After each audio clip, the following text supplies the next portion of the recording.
Bonjour à tous. Alors aujourd'hui, je vous propose l'étude d'une fonction qui est composée d'un produit, donc d'un polynôme de degré 2 par un exponentiel ici avec une fonction affine. Et on va juste s'occuper de la dérivée. Signe de la dérivée, on fera le tableau de variation. On ne s'occupe pas des limites pour cet exercice. Donc première question, le calcul de la dérivée. L'expression que vous avez devant vous, c'est un produit.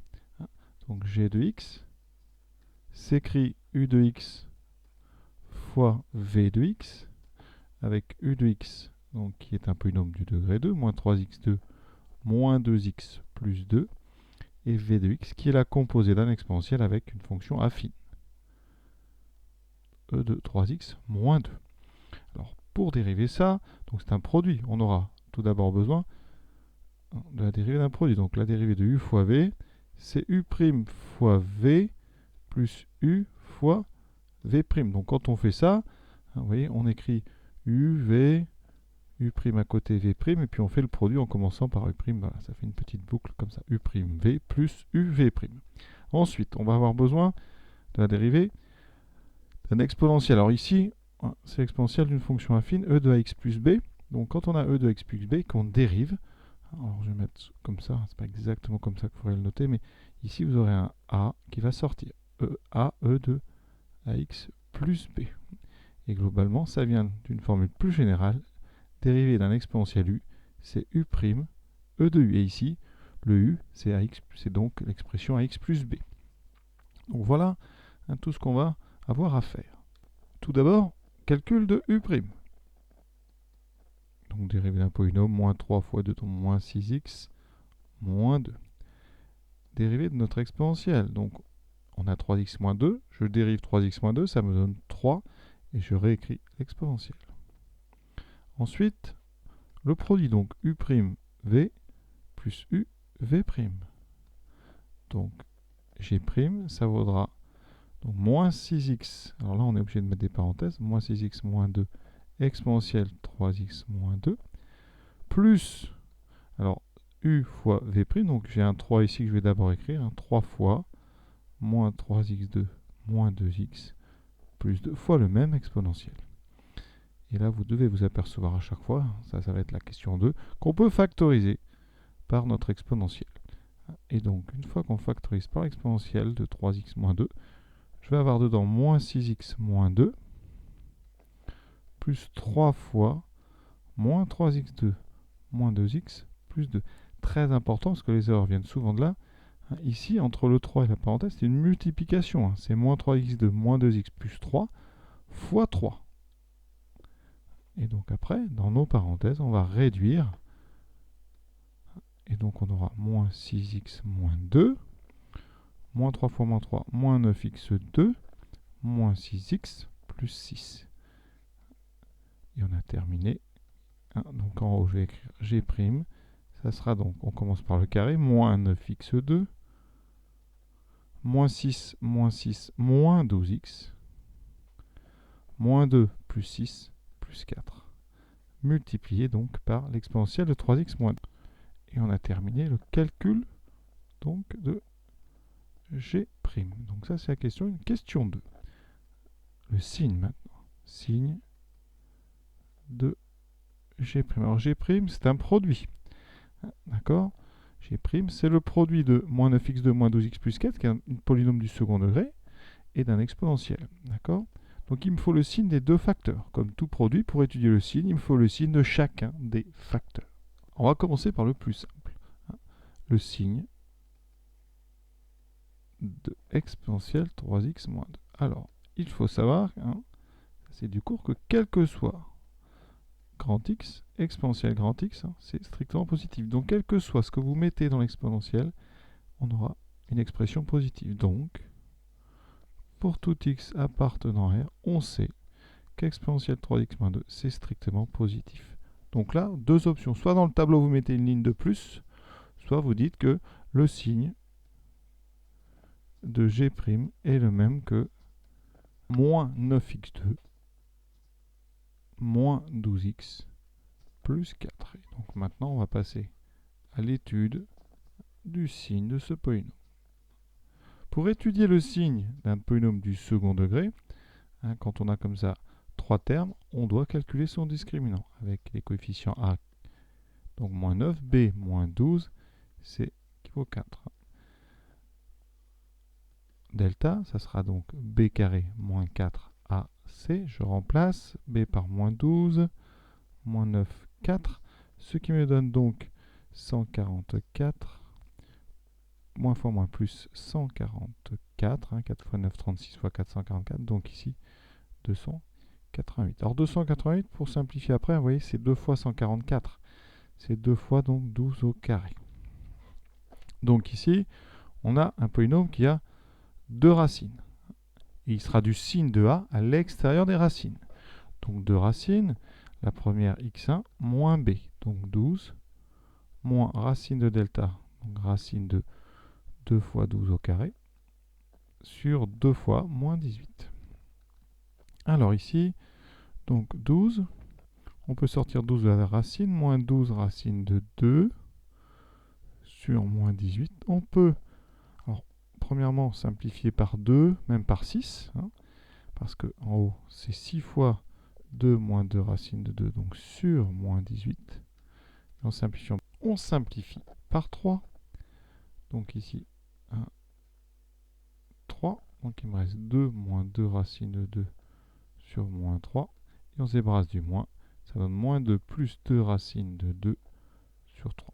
Pour x2, moins 2 racine de 2 sur 3. Maintenant, obligatoirement, on prend la machine pour vérifier tous ces résultats. Casio, vous prenez le menu équation. Voilà. Polynôme, degré 2, j'ai rentré les coefficients, vous mettez solve, et apparaît ici, moins 2 plus 2 racine de 2 sur 3, parfait. Et l'autre. C'est important, c'est les valeurs ici que vous avez. Hein. Comme ça, vous pouvez déjà donner une valeur approchée de x1 et x2 directement. Donc, à peu près pour x1, en fait, attention, des fois elles sont inversées sur les calculatrices, donc vérifiez bien.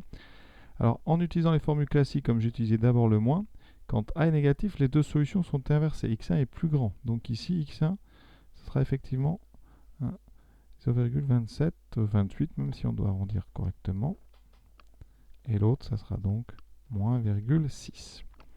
On va quand même regarder rapidement comment on fait avec une Texas. Vous allez donc dans le menu application, donc seconde ici, apps, voilà, et vous avez ici PLY qui veut dire polynôme. Donc vous descendez, c'est le 7, alors vous descendez, vous appuyez, pardon, c'est le 8, vous appuyez racine d'un polynôme, degré 2, vous indiquez les valeurs, donc ici suivant, voilà, et donc c'est, bougez pas, j'ai plus les coefficients ici, c'est donc moins 9. Alors, oui, il ne faut pas aller ensuite moins 12, donc ici vous mettez un moins. Le moins ne veut pas se mettre aujourd'hui, donc on va mettre ce moins là, voyons. Voilà, 12. Et ensuite plus 4. Plus et 4, un petit peu moins pratique qu'Excel, mais sinon ça marche très bien. Résolve. Voilà, vous avez les deux mêmes valeurs évidemment. C'est parfait. Donc on peut continuer. Après on a quasiment fini parce que maintenant, eh bien, on va faire notre tableau. Alors on est sur R, moins l'infini plus l'infini. Alors je vais mettre la ligne pour exponentielle, un exponentielle de 3x moins 2, même si elle n'a pas d'intérêt, puisqu'on a déjà dit que c'était toujours strictement positif. Et là vous avez votre polynôme, moins 9x2, moins 12x plus 4. On indique la valeur importante c'est x1, x2. Donc on va mettre x2 d'abord, et x1 ensuite. Et ensuite c'est du signe de A. Alors ici A est négatif, donc on a une parabole inversée, donc le signe c'est moins plus moins. Le signe de G', c'est donc exactement celui d'avant, donc moins 0 plus 0 moins. Donc votre fonction, eh bien, G, elle va être décroissante, croissante, décroissante. Et maintenant, il reste juste à prendre la calculatrice hein, et regarder ici le minimum local qu'on a là et le maximum local qu'on a ici. Voilà, vous allez donc rentrer l'expression, vous validez, vous dessinez. Alors ici c'est mal cadré, ben vous changez votre fenêtre. Hein, on va prendre une fenêtre déjà standard, moins 10, 10. Voilà. Alors on ne voit pas toujours, hein, d'accord. Donc l'idée c'est de faire peut-être soit de changer la fenêtre, soit de faire des zooms. Alors si vous faites un zoom box, vous allez faire un zoom sur la partie qui vous intéresse. Donc ici, vous allez indiquer ici en appuyant sur exécuter le bas d'un rectangle et vous voyez qu'en allant sur les flèches, vous développez donc le rectangle avec les flèches de la calculatrice. Voilà. Alors ça peut être long, ça c'est pas ce que je préfère, mais ça a l'avantage d'être assez facile à manipuler. Et après, une fois que vous avez choisi votre rectangle, vous appuyez sur exécuter et vous avez le zoom qu'il faut. Alors ici on voit pas trop. Alors on voit pas trop ici vous voyez cette petite descente. Alors la montée en X1 on a dit que c'était donc j'ai dit combien 0,28, c'est possible, on va quand même aller voir. Pour ça, vous faites G solve et vous mettez maximum. Le maximum étant 0,276. Ça c'est parfait, vous voyez, c'est bon. C'est exactement ce qu'on a trouvé. Donc il doit avoir un minimum qu'on ne voit pas en moins 1,609. Donc pour ça, eh bien, vous allez aller manipuler la fenêtre. Donc ici, X minimum, donc on est bon, moins 2, maximum 2. Par contre, en hauteur, on va peut-être changer, parce qu'il faut vraiment faire beaucoup plus bas. Donc ici, on va mettre par exemple une hauteur à 0,2. Voilà, et on va regarder ce que ça donne. Oh ben oui. Alors ici, il va y avoir une petite légère descente qui est pas évidente à voir quand même. J'avoue. Donc, quand vous faites Gsolve minimum, vous avez un petit minimum léger ici, donc en moins 1,6, la calculatrice le voit très bien. Mais vous voyez, la hauteur, c'est moins 2,8, exposant moins 3, donc très difficile à voir sur la calculatrice. Alors, je vais faire un petit zoom peut-être. Donc ici, zoom, box, vraiment à l'endroit précis de là où il doit se passer quelque chose. Hop, voilà. Donc ici, on valide. Ensuite, on remonte. On va faire un petit zoom juste sur cette zone. Voilà, c'est pas évident à voir, vous pouvez essayer. Et ben ouais, vous voyez, on voit, la courbe a l'air de passer en dessous. Donc ce que vous pouvez faire, c'est encore vraiment. Donc les x minimum, on va mettre 0,00, voilà, ça on s'en fiche. Et pour les y, donc minimum, déjà on va regarder comme ça. Ouais, ici on voit bien qu'on passe dessous. Après c'est très très sensible. L'intérêt c'est que vous avez bien vérifié ça et que vous regardez maintenant. Alors il me faut les deux valeurs, donc je reviens. Là j'aurais dû noter au fur et à mesure. Ici donc, je ressors de là. Donc je vais mettre la fenêtre classique, donc standard, voilà.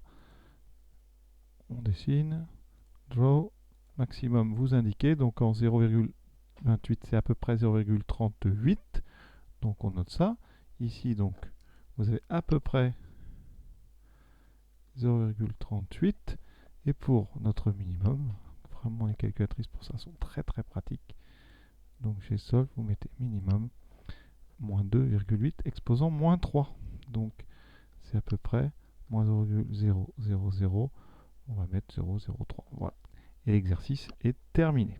Vous voyez, sur GeoGebra, on voit même pas ce sommet quand on le regarde. Donc ici, il faut vraiment zoomer. Et en zoomant, on voit bien. Enfin, on voit bien.